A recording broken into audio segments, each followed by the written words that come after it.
Chia seeds వల్ల చాలా లాభాలు ఉంటాయని అందరికీ తెలుసు.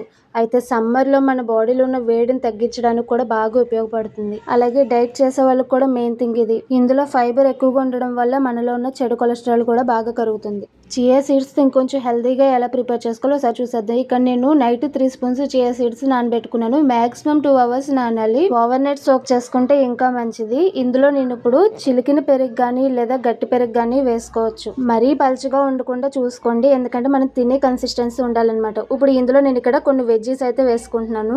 కీరా, దానిమ్మ, క్యారెట్, ఉల్లిపాయలు, అలాగే కొన్ని డేట్స్ ముక్కలు చేసుకుని వేసుకున్నాను. టమాటో, కిస్మిస్, అలాగే మీ దగ్గర జీడిపప్పు ఉంటే అవి కూడా వేసేసుకుని ఒకసారి బాగా కలిపేసుకోవాలి.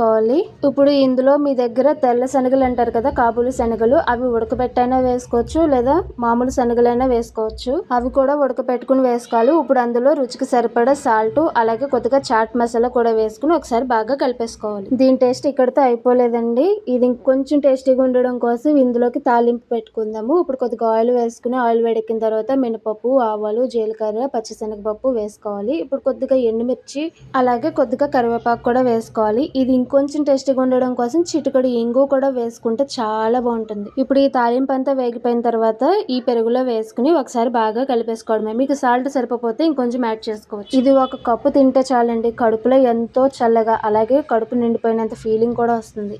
అలాగే చియా సీడ్స్ రోజుకి ఎంత తీసుకోవాలో అంతే తీసుకోవాలి. ఎక్కువ తీసుకున్న కూడా ప్రమాదమే. నా వీడియో మీకు నచ్చితే లైక్ చేసి, షేర్ చేసి, సబ్స్క్రైబ్ చేయండి. Thank you.